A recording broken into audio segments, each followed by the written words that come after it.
Democrats in this House continuously offer bills to help prepare for disasters. Rep. Martinez had a bill this time that would help us locate victims faster. Rep. Anchia had a bill to say, let's have preparedness studies for these extreme storms. Rep. Reynolds had a bill that say, let's push money into damaged communities faster.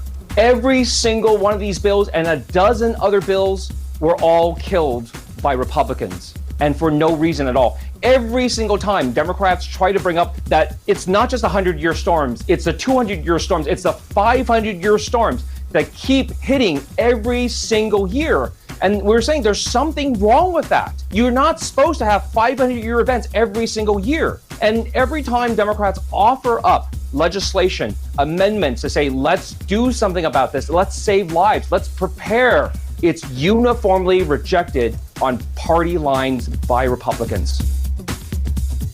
Texas House Rep and Minority Leader Gene Wu from CNN over the weekend. It's Monday, July 14th, 2025, and this is the Progress Texas Daily Dispatch. Rapid response on the breaking news stories Texas progressives need to know. I'm Chris Mosier.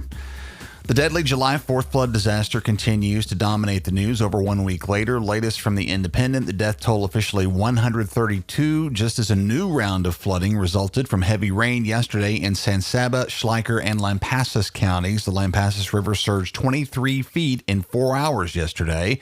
Governor Abbott says dozens of rescues happened in the Lampasas area on Sunday, but we're thankfully not seeing this morning anything about any fatalities or missing people in that incident. Perhaps folks have started being more careful near potential flood zones. This new flooding stopped recovery operations in Kerr County and other areas affected on July the 4th. John Yang and Sattvi Sunkara at PBS talked to Austin journalist Tony Plohetsky, who says the families still awaiting word on missing loved ones are beginning to come to terms with the possibility that they may never be found. Governor Abbott's early pledge not to stop until every one of those loved ones is recovered may turn out to be impossible to fulfill, presenting potential legal woes for those families in regard to acquiring death certificates, estate issues, and more.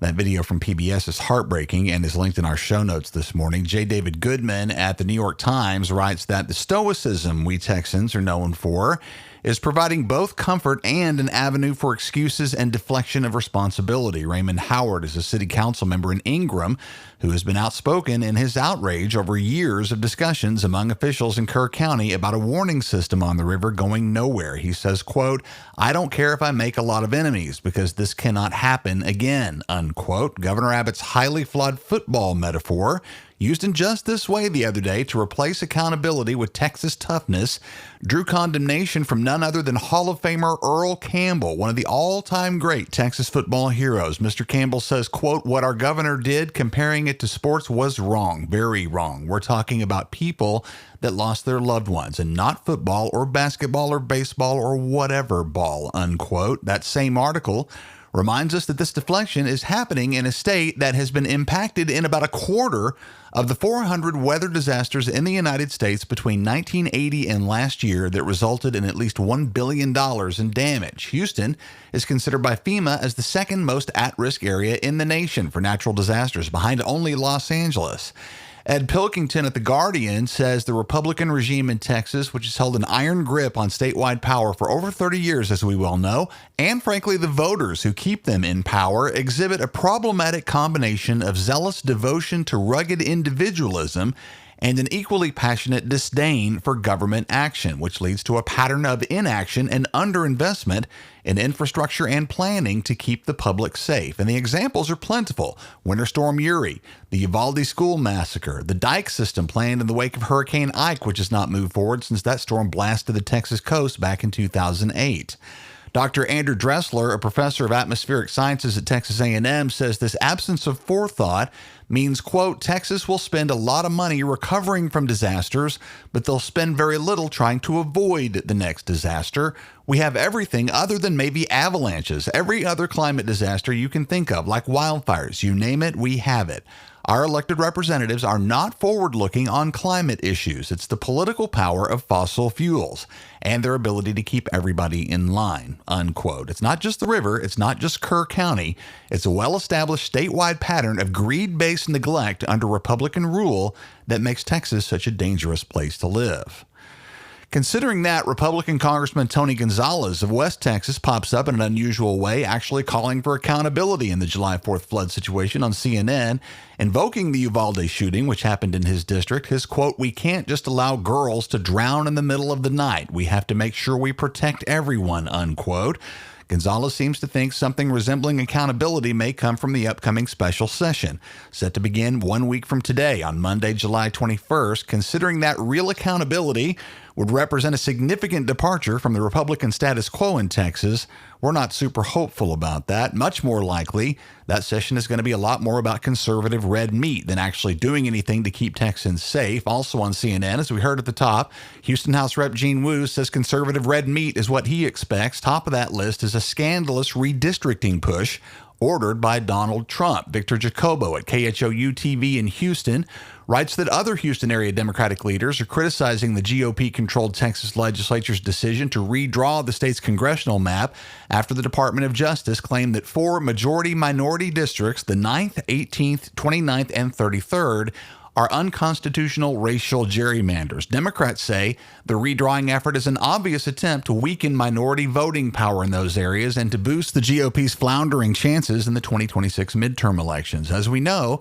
Houston's 18th district seat is currently vacant, and while redistricting won't affect this year's special election coming up in November, it would very likely influence future races. The ever-present Dr. Brandon Rottinghouse at U of H says, quote, "The stakes are really high for the Trump administration. The wins that they've gotten have come from just a handful of votes, so they need more Republicans in office to back their agenda," unquote. But again, Rottinghouse notes the risk of overreach that the GOP appears about to take. Quote, "Trying to squeeze more seats out of these states means potentially hurting the incumbents they have, and in a wave election, it could create a real liability for those incumbents to return to office," unquote.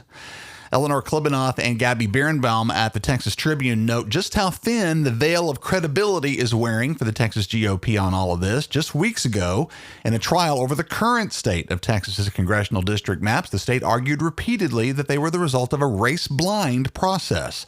As we know, gerrymandering over politics is allowed, but gerrymandering over race is not, at least for the moment, as it's no guarantee that the current Trump-stacked U.S. Supreme Court would be any more likely to adhere to that precedent than they have any other, including Roe v. Wade. Thomas Sayans, president and general counsel for the Mexican-American Legal Defense and Educational Fund, says, quote, "They contended that what they drew was completely satisfactory. So now that they are acquiescing in some concocted allegation of illegality from the Trump administration is astounding," unquote. One last bit here. A whole bunch of you guys across Texas took a much-needed break from reality by hitting the new Superman movie this weekend. It raked in $122 million at the box office, the third biggest opening weekend of the year so far. Planning to hit it this week with a bunch of family myself. If you saw it, you want to see also the MAGA reaction to the movie, which predictably tries to classify it as woke, advising the red hat crowd to stay away. A thoughtful piece by John DeVore notes that these criticisms from the right are telling. They're equating the kindness that the character of Superman shows in this movie to wokeness. It's not a huge single bound to extrapolate from that the progressive side now owns kindness as an intrinsic value. DeVore writes, quote, "Kindness is strength. Kindness is fortitude. Those who are kind know how to listen to those who feel unheard. They comfort the suffering. They forgive. If more men were kind, the world would be a better place," unquote. And if that's what woke is, ladies and gentlemen, I'm all about being woke, and I'm sure you are as well. Up, up, and away, y'all. Our mission at Progress Texas is to counter the conservative disinformation machine, which is funded by oil and tech billionaires and religious right-wing activist groups, all while fact-based independent media outlets increasingly face threats to their funding. While access to those outlets is frequently free, as it is here at Progress Texas, it takes listener support to keep fact-based independent media going. If you've come to appreciate what we do, now more than ever, we could use your support as a monthly contributor, and no amount is too small. Go to progresstexas.org/donate. Thanks to Wayne Bannister, Jim Bates, and Doug Beaton, all of whom have joined the team lately. We appreciate all of you very much. That's the Progress Texas Daily Dispatch for this Monday, July 14th, 2025.